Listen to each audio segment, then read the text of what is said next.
Hi, altruistic well-wishers and critics. I presume that you and your beloved are in a fine footing. Social activist and good-hearted preacher, Professor S. Suresh, back with altruistic ecstasy for my 102nd video on unveil of publication on YouTube today, 29th October 2020, Thursday. I have selected earthquakes, causes and disastrous consequences for presentation today. An earthquake, also known as quake, tremor, or trembler, is a shaking of the surface of the earth resulting from the sudden release of energy in the Earth's lithosphere that creates seismic waves.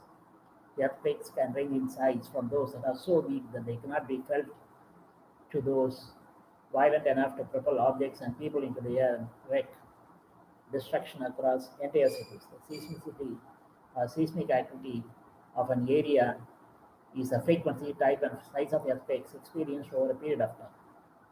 The word tremor is also used for non-earthquake seismic rumbling. At the Earth's surface, earthquakes manifest themselves by shaking and displacing or disrupting the ground. When the epicenter of a large earthquake is located offshore, the site may be displaced sufficiently to cause a tsunami. It's a Japanese term. Earthquakes can also trigger landslides and occasionally volcanic activity. In its most general sense, the word earthquake is used to describe any seismic event, whether natural or caused by humans generating seismic waves. Earthquakes are caused mostly by rupture of geological faults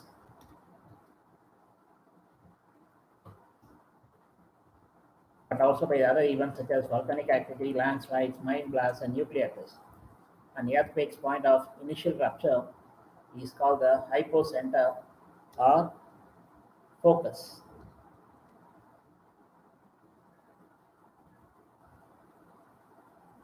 The epicenter is a point at ground level directly above the hypocenter. Tectonic earthquakes occur anywhere in the earth where there is sufficient stored elastic strain energy to drive fracture propagation along the fault plane.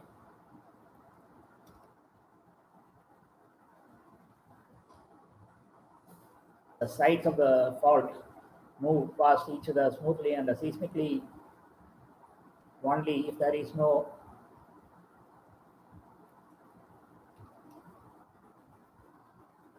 there are no irregularities or asperities along the fault surface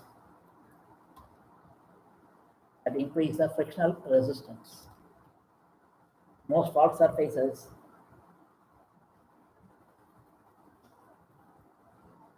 do have such asperities, which leads to a form of stick-slip behavior.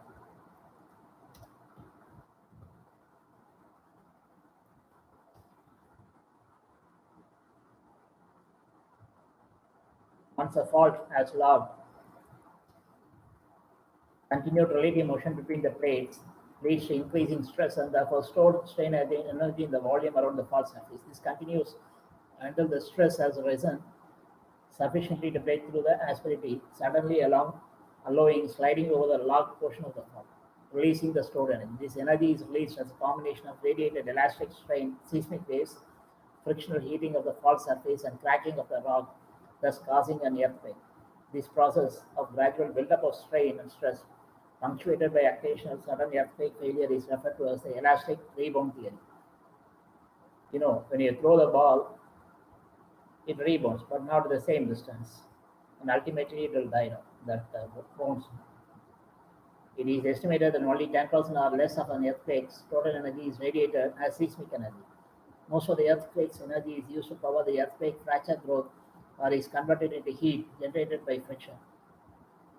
We should thank God for that. Therefore, earthquakes lower the Earth's available elastic potential energy and raise its temperature, though these changes are negligible compared to the convective or convective flow of heat out from the Earth's deep interior. There are three main types of fault, all of which may cause an intraplate earthquake: normal, reverse, or thrust and strike slip. Normal and reverse faulting are examples of dip slip.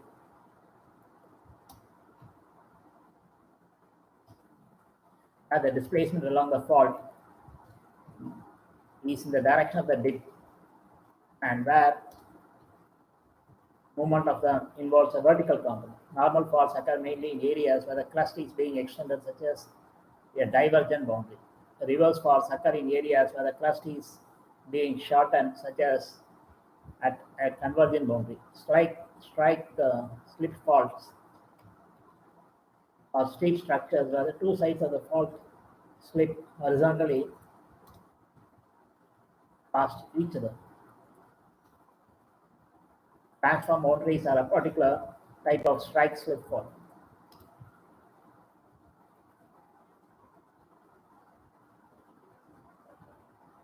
Many earthquakes are caused by movement on faults that are components of both dip slip and strike slip.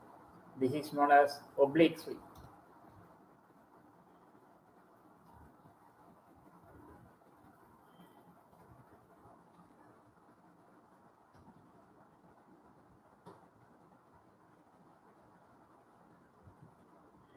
Reverse faults, particularly those along convergent plate boundaries, are associated with the most powerful earthquakes, megathrust earthquakes, including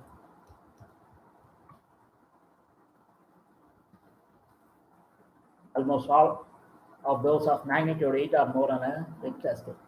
Strike slip faults, particularly continental transforms, can produce major earthquakes up to about magnitude 8. Earthquakes associated with the normal faults are generally less than magnitude 7.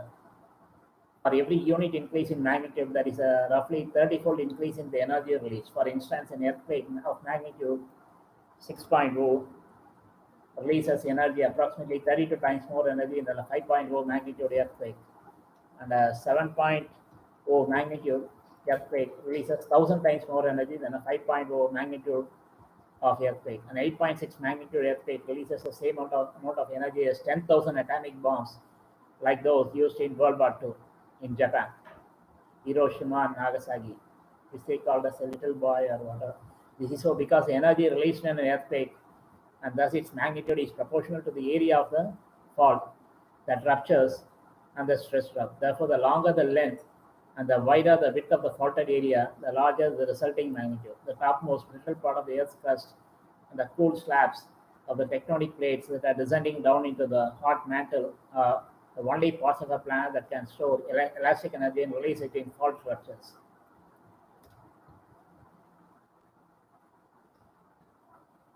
Rocks hotter than about 300 degrees Celsius flow in response to stress. They do not rupture in earthquakes. Maximum observed lengths of ruptures and mapped faults, which may break in a single rupture, are approximately 1,000 kilometers. Examples are the earthquakes in Alaska in 1957, Chile in 1960, Sumatra in 2004, all in subduction zones. The longest earthquake ruptures on strike slip faults.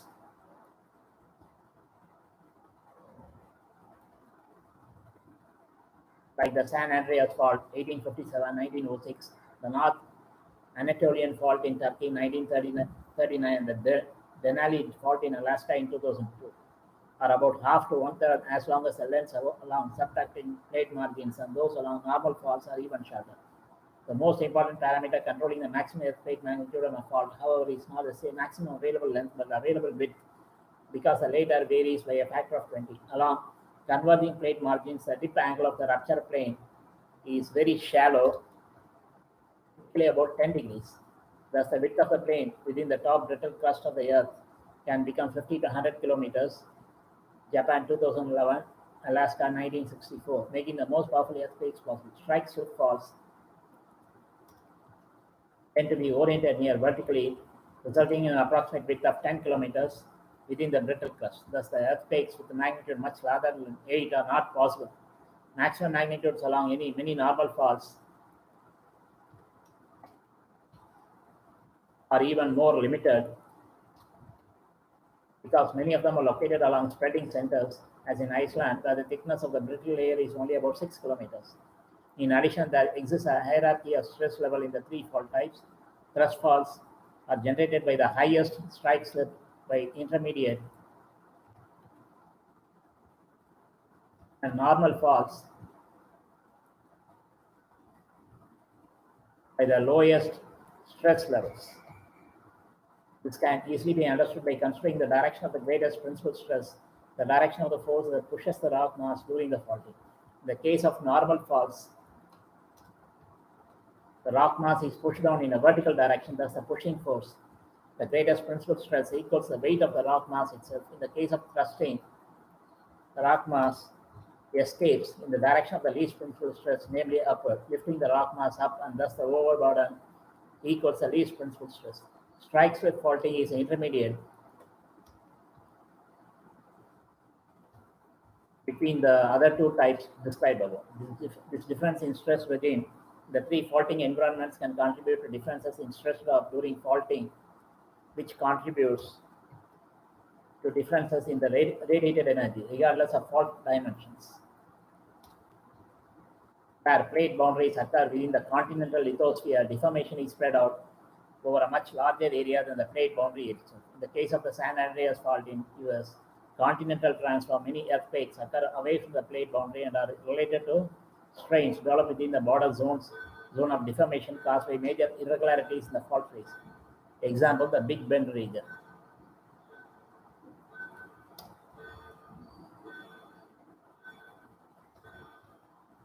The Northridge earthquake was associated with movement of a blind crust within such a zone. Another example is a strongly oblique convergent plate boundary between the Arabian and Eurasian plates, where it runs through the northwestern parts of the Zagros Mountains. I don't know how many of you know that the world was just one entity.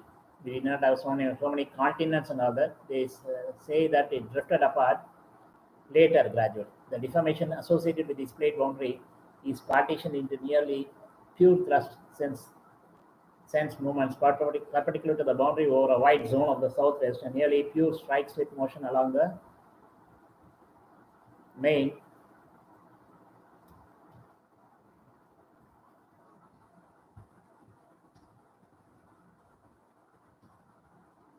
recent fault close to the actual plate boundary itself. This is demonstrated by earthquake focal mechanisms.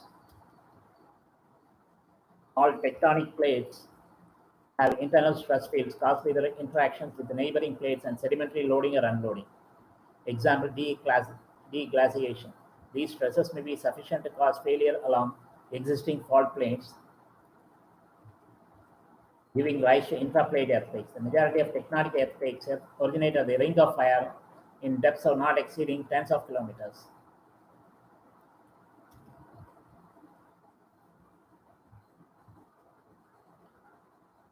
Earthquakes occurring at a depth of less than 70 kilometers are classified as shallow focus earthquakes, while those in a focal depth of between 70 to 300 kilometers are commonly called mid-focus or intermediate depth earthquakes. In subduction zones where older and more colder oceanic crust descends beneath another tectonic plate, deep focus earthquakes may occur at much greater depths, ranging from 300 to 700 kilometers.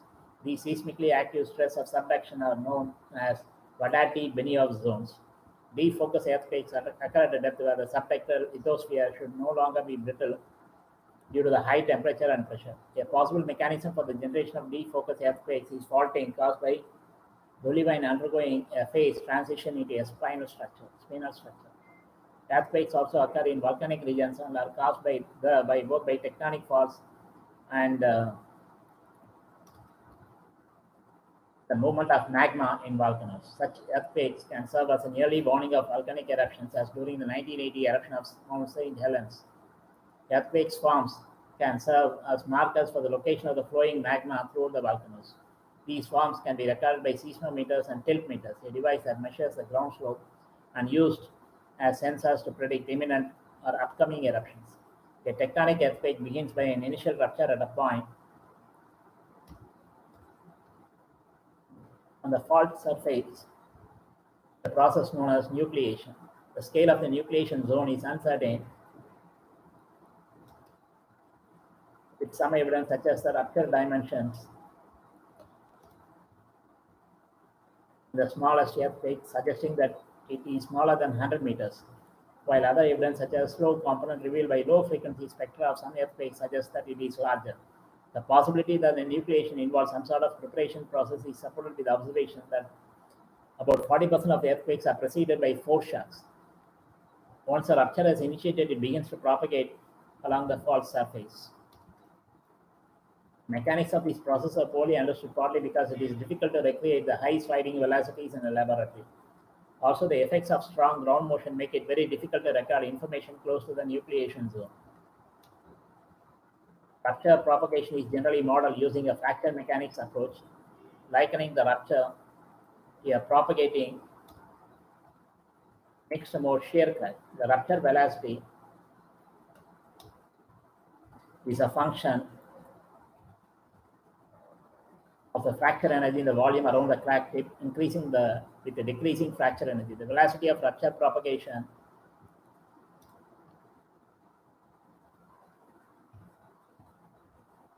is orders of magnitude faster than the displacement velocity across the fault. Earthquake ruptures typically propagate at velocities that are in the range of 70 to 90% of the S-wave velocity, shock waves. This is independent of the earthquake size. A small subset of earthquake ruptures appear to have propagated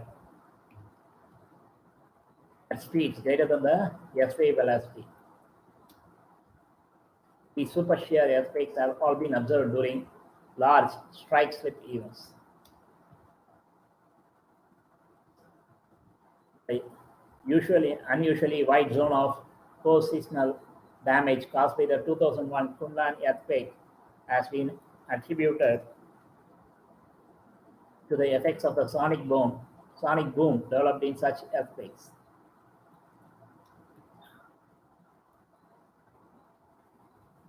A particularly dangerous form of slow earthquake is a tsunami earthquakes observed by the relatively low felt intensities caused by the slow propagation speed of some great earthquakes failed to alert the population of the neighboring coast, as in 1896 Zanzi earthquake. Most earthquakes form part of a sequence related to each other in terms of location and time.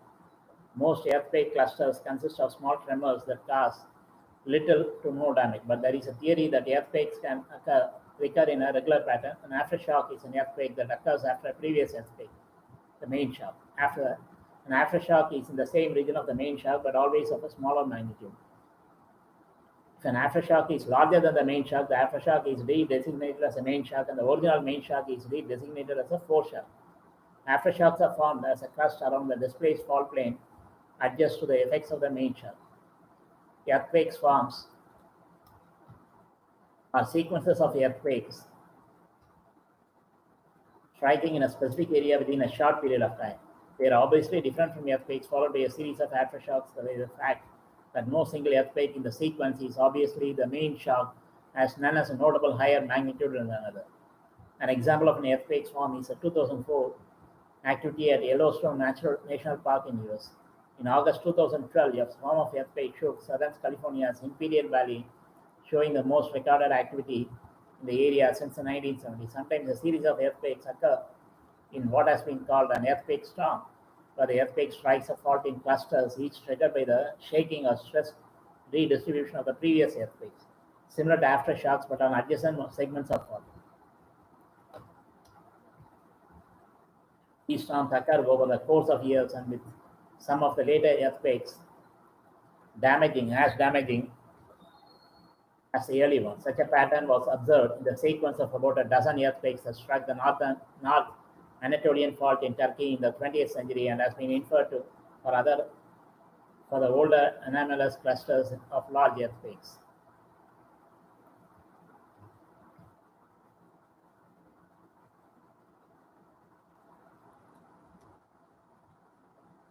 In the Middle East, quaking or shaking of the earth is a common phenomenon undoubtedly known to humans from earliest times.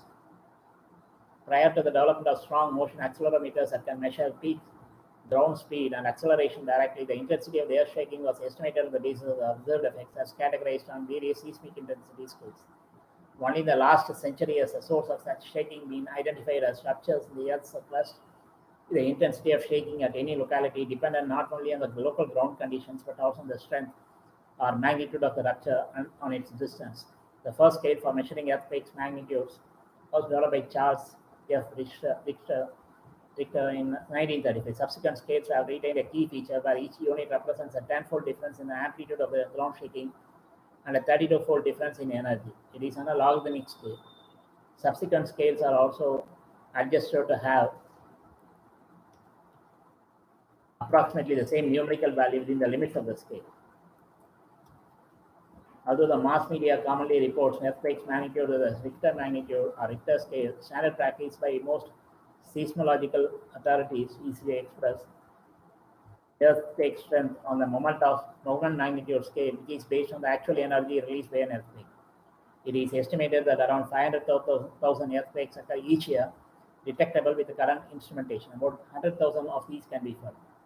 Minor earthquakes occur nearly constantly around the world in places like California and Alaska in the US, as well as in El Salvador, Mexico, Guatemala, Chile, Peru, Indonesia, Philippines, Iran, Pakistan, and the Azores in Portugal, Turkey, New Zealand, Greece, Italy, India, Nepal, and Japan. Larger earthquakes occur less frequently. The relationship between being exponential. For example, roughly 10 times as many earthquakes larger than magnitude 4 occur in a particular time period than earthquake larger than magnitude 5. We need to thank God for all that. In the low seismicity UK, for example, it has been calculated that the average recurrences are an earthquake of 3.7 to 4.6 every year, an earthquake of 4.7 to 5.5 every 10 years, and an earthquake of 5.6 or larger magnitude every 100 years. This is an example of a Gutenberg-Richter law. Most of the world's earthquakes, 90% and 81% of the largest, take place the 40,000 kilometer long horseshoe-shaped zone called the Circum-Pacific Seismic Belt, known as the Pacific Ring of Fire, which for the most part bounds the Pacific Plate. Massive earthquakes tend to occur along the plate, along other plate boundaries too, such as along the Himalayan mountains, with the rapid growth of megacities such as Mexico City, Tokyo, and Tehran in areas of high seismic risk. Some seismologists are warning that a single quake may claim the lives of up to 3 million people. While most earthquakes are caused by movement of the Earth's tectonic plates, human activity can also produce earthquakes. Activities both above the ground and below may cause the stresses and strains on the crust, including building reservoirs, extracting resources such as coal or oil, and injecting fluids underground for waste disposal or fracking. Most of these earthquakes have small magnitudes. The 5.7 magnitude 2011 Oklahoma earthquake is thought to have been caused by disposing wastewater from oil production into injection wells, and studies point to the state's oil industry as a cause of other earthquakes in the past century. A Columbia University paper suggested that the 8.0 magnitude 2008 Zichon earthquake was induced by loading from a Zipping Poo dam, though the link has not been conclusively proved. The instrumental scales used to describe the size of an earthquake began with the Richter magnitude scale in the 1930s. It is a relatively simple measurement of an event's amplitude, and its use has become minimal in the 21st century. Seismic waves travel through the Earth's interior and can be recorded by seismometers at great distances. The surface wave magnitude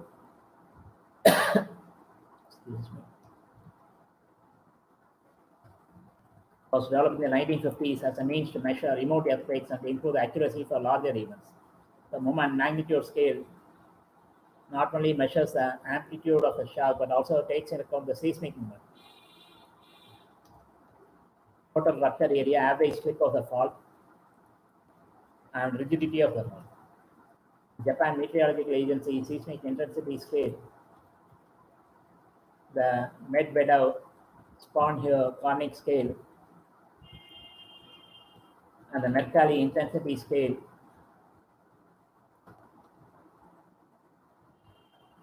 are based on the observed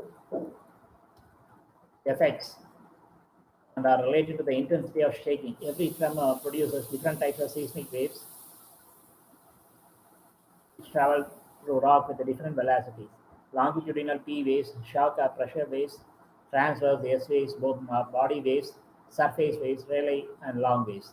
Propagation velocity and seismic wave of the seismic waves to solid rock ranges from approximately 3 kilometers per second up to 13 kilometers per second, depending on the density and elasticity of the medium in the Earth's interior in the shock. The shock or P waves travel much faster than the S waves. Approximate relationship is 1.7 to 1. The differences in travel time from the epicenter to the observatory or the measure of the distance can be used to image both sources of quakes and structures within the Earth. Also, the depth of the hypocenter can be computed roughly. In the upper crust, P waves traveling the range 2 to 3 kilometers per second in soils and unconsolidated sediments, increasing to 3 to 6 kilometers per second in solid rock. In the lower crust, they travel at about 6 to 7 kilometers per second. The velocity increases within the deep mantle to about 13 kilometers per second. The velocity of S waves ranges from 2 to 3 kilometers per second in light sediments and 4 to 5 kilometers per second in the Earth's crust, up to 7 kilometers per second in the deep mantle. As a consequence, the first waves of a distant earthquake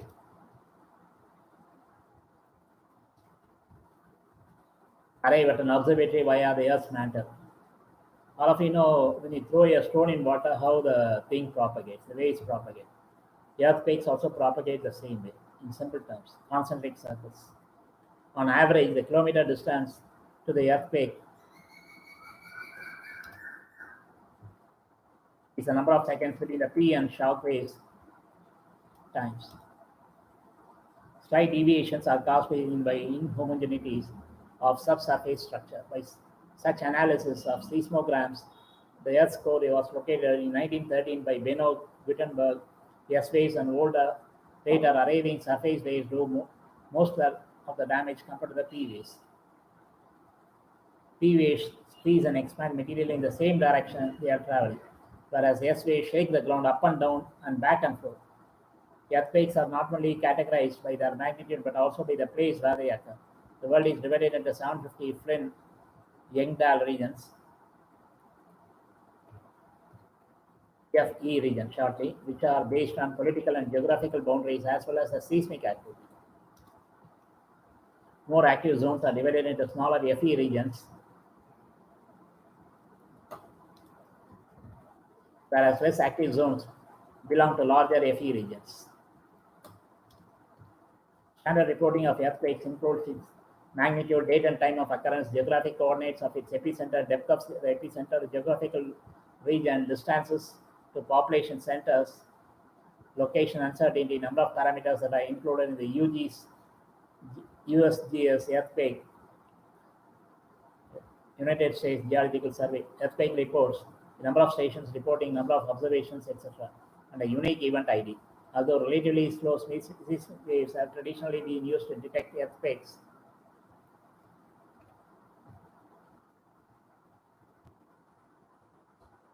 scientists realized in 2016 that gravitational measurements should provide instantaneous detection of earthquakes and confirmed this by analyzing gravitational records associated with the 2011 Tohoku-Oki Fukushima earthquake. The effects of earthquakes include but are not limited to the following: shaking and ground rupture are the main effects created by earthquakes, principally resulting in more or less severe damage to buildings and other rigid structures. The severity of the local effects depends on the complex combination of the earthquake magnitude, the distance from the epicenter, and the local geological and geomorphological conditions, which may amplify and reduce wave propagation.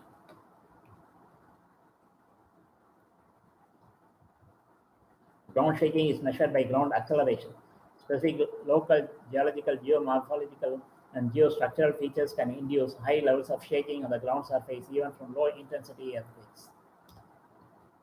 The effect is called site or local amplification. It is principally due to the transfer of the seismic motion from hard deep soils to soft superficial soils and the effects of seismic energy focalization owing to typical geometrical setting of the deposits. Ground rupture is a visible breaking and displacement of the Earth's surface along the trace of the fault, which may be of the order of several meters in the case of major earthquake. Ground rupture is a major risk for large engineering structures such as dams, bridges, and nuclear power stations, and requires careful mapping of existing faults to identify any that are likely to break the ground surface within the life of the structure. Soil liquefaction occurs when, because of the shaking, water-saturated granular material such as sand temporarily loses its strength and transforms from a solid to a liquid. Soil liquefaction may cause rigid structures like buildings and bridges to tilt or sink into the liquefied deposits. An earthquake may cause injury and loss of life, road and bridge damage, general property damage, and collapse or destabilization, potentially leading to future collapse of buildings. The aftermath may bring disease, lack of basic necessities, mental consequences such as panic attacks, depression to survivors, and higher insurance premiums. Earthquakes can produce slope instability leading to landslides, a major geological hazard. Landslide danger may persist while emergency personnel are attempting rescue. Earthquakes can cause fires by damaging electrical power or gas lines. In the event of water mains rupturing and a loss of pressure, it may also become difficult to stop the spread of a fire once it has started. Tsunamis are long wavelength, long period sea waves produced by a sudden or abrupt movement of large volumes of water, including when an earthquake occurs at sea. In the open ocean, the distance between the wave crests can surpass 100 kilometers. The day periods can vary from 5 minutes to 1 hour. Such tsunamis travel at 600 to 800 kilometers per hour, depending on water depth. Large waves produced by earthquake or a submarine landslide can overrun nearby coastal areas in a matter of minutes. Tsunamis can also travel thousands of kilometers across open ocean and wreak destruction on far shores hour after the earthquake that generated them ordinarily. Ordinarily, subduction earthquakes under magnitude 7.5 do not cause tsunamis, although some instances of these have been recorded. Most destructive tsunamis are caused by earthquakes of magnitude 7.5 or more. Floods may be secondary effects of the earthquakes if dams are damaged. Earthquakes may cause landslips to dam rivers, which collapse and cause floods. The terrain below the Saras Lake in Tajikistan is a danger of catastrophic flooding if the landslide dam formed by the earthquake, known as the Usai Dam, went to fail during a future earthquake. Impact projections suggest that the flood could affect roughly 5 million people. One of the most devastating earthquakes in recorded history was the 1556 Zanzi Earthquake, which occurred on 23rd May 1556 in Zanzi province, China. More than 830,000 people died. The 1976 Tangshan earthquake, which killed between 240,000 and 655,000 people, was the deadliest of the 20th century. The 1960 Chilean earthquake is the largest earthquake that has been measured on a seismograph, reaching 9.5 magnitude on 22nd May 1960. Its epicenter was near Canet, Chile. The energy release was approximately twice of the next most powerful earthquake, the Good Friday earthquake, March 27, 1964, which was centered in Prince William Sound, Alaska. The 10 largest recorded earthquakes have all been megathrust earthquakes. However, of these 10, only the 2004 Indian Ocean earthquake is simultaneously one of the deadliest earthquakes in history. The earthquakes that cause the greatest loss of life, while powerful, were deadly because of the proximity to either heavily populated areas in the whole ocean, where earthquakes often create tsunamis that can devastate communities thousands of kilometers away. Regions most at risk for great loss of life include those where the earthquakes are relatively rare but powerful, and poor regions with lax, unenforced, or non-existent seismic building codes. Earthquake prediction is a branch of science of seismology concerned with the specification of the time, location, and magnitude of future earthquakes within stated limits. Many methods have been developed for predicting the time and place in which earthquakes will occur. Despite considerable research efforts by seismologists, scientifically reproducible predictions cannot yet be made to a specific day or month. While forecasting is usually considered to be a type of prediction, earthquake forecasting is often differentiated from earthquake prediction. Earthquake forecasting is concerned with the probabilistic assessment of general earthquake hazard, including the frequency and magnitude of damaging earthquakes in a given area over years or decades. For well-understood faults, the probability that can provide regional rupture during the next few decades can be estimated. Earthquake warning systems have been developed that can provide regional notification of an earthquake in progress, but before the ground surface has begun to move, potentially allowing people within the system's range to seek shelter before the earthquake's impact is felt. The objective of earthquake engineering is to foresee the impact of earthquakes on buildings and other structures and to design such structures to minimize the risk of damage. Existing structures can be modified by seismic retrofitting to improve the resistance to earthquakes. Earthquake insurance can provide building owners with financial protection against losses resulting from earthquakes. Emergency management strategies can be employed by government or organizations to mitigate risks and prepare for consequences.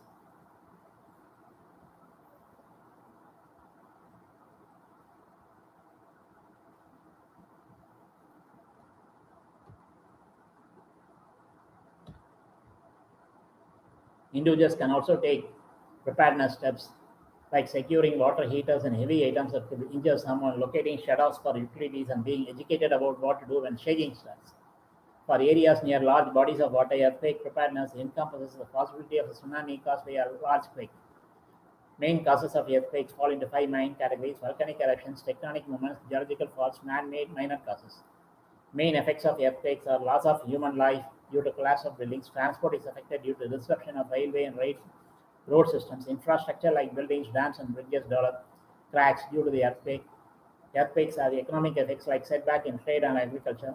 Assets like houses and other buildings are also destroyed. Problems arise due to shortage of electricity. At the same time, underlying cables are disturbed, leading to disruption of communication systems. It becomes difficult to meet basic necessities of people like food and water. Water shortage also leads to rise in epidemics due to lack of proper sanitation. Management and mitigation of earthquakes. Earthquakes cause tremendous harm to human life, environment, and surroundings. Human life also requires immediate medical aid and reconstruction activities. But we can be better prepared to meet earthquakes by constructing earthquake-resistant buildings and structures. This will reduce the number of casualties and cause lesser economic damage. Japan is prone to all kinds of natural disasters, and most of their buildings are quake-proof. A major earthquake happened in Kobe, Japan. Kobe is called as what is it? Gateway of God or heaven. Okay, whatever. Architects should follow the building codes that have been laid down by the Bureau of Indian Standards or the other countries' codes. The authority should ensure that only appropriate plans are passed for a new construction. Rescue and relief operations should be kept in place to meet all eventualities. Adequate medical facilities should be provided to cause least harm to human life. People should be made aware of the importance of constructing earthquake-resistant buildings. Emergency preparedness is a good practice to mitigate the effects of natural disasters, incidents like fires, etc. Normally, whether it be humans, animals, birds, marine creatures, become emotional, panicky, and nervous. Most of the damage is a result of this lack of emergency preparedness. For example, fire in a crowded place like a movie or marriage hall, shopping mall, or place of worship leads to stampede and vulnerable ones, elderly, kids, ladies get injured or lose their precious lives. Earthquakes are very common in Japan, and even school kids know what to do when it occurs since they are trained through drills and demonstrations, safety drills. Training is a must for anything and everything, especially to tackle all kinds of emergencies. Developed countries are much better when it comes to such good standard operating procedures, SOPs. Simulation is a good tool for such training. A major industrial disaster in India is Bhopal gas tragedy in December 1984. Methyl isocyanate escaped from Union Carbide plant. It is highly volatile gas and will absorb moisture from everything in its path. Instead of walking away from these fumes, people walked into it because it happened at night time when people were sleeping without even a wet towel wrapped around their nose and mouth. So many thousands perished immediately, caused adverse health effects on survivors and their offspring, and still the effects continues. A similar accident happened at LG Polymers in Vizag, India this year, and it was a rewind of Bhopal gas tragedy. So the effect was not so that high. We don't seem to learn from the previous accidents. Whenever undesirable events happen, we should do a thorough analysis to understand the causes and effects. Make sure that such events do not happen ever by refining and plugging the loopholes in the system. Government should have well-developed plans to tackle all kinds of emergencies, whether it be earthquakes, volcano eruption, flooding, fire, tsunami, storms, tornadoes, terrorist attack, bomb blast, etc. For example, in US, Federal Emergency Management Administration (FEMA) deals with all kinds of emergencies. In 1995, there was a bomb blast in Oklahoma City, US. Within 2 minutes, the FEMA team swung into rescue action, and even media coverage also started immediately. That is within 2 minutes, because I happened to be there that time. Okay, compare this to this terrorist attack in Bombay, India in 2008. By the time the specially trained commandos were mobilized, terrorists were well settled, and so many innocent civilians and duty-bound honest policemen lost their precious lives. Many seismologists have said that earthquakes do not kill people, buildings do. This is because most deaths from earthquakes are caused by buildings or other human construction falling down during an earthquake. Earthquakes located in isolated areas far away from human population rarely cause any deaths. But if it triggers a tsunami, it causes deaths, of course. Okay.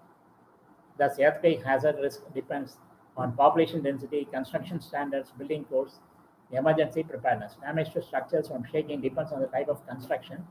Concrete and masonry structures are brittle and thus more susceptible to damage. Rigid structures. Wood and steel structures are more flexible and thus less susceptible to damage. Bamboo is highly flexible and should be used in construction. In forest areas, tribals use bamboo for construction.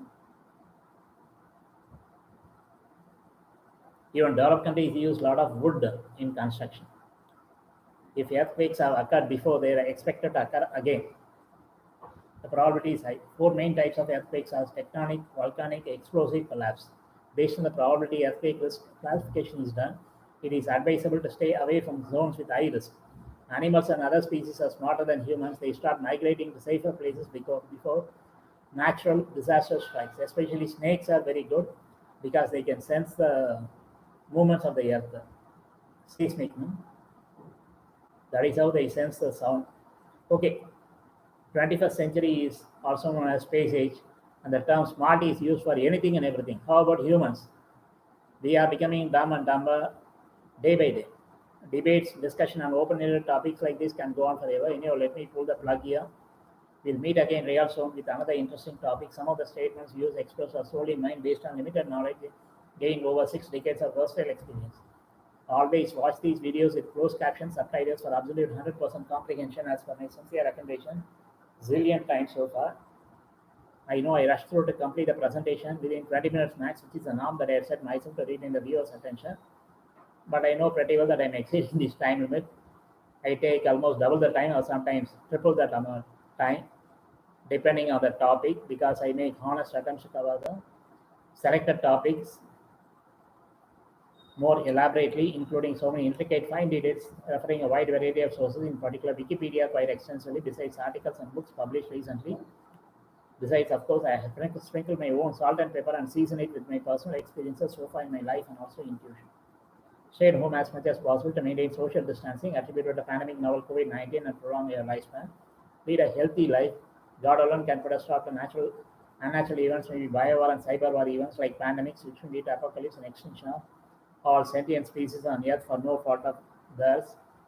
Rest in peace and harmony. This time I managed to finish off in around 42 minutes. Good. I need to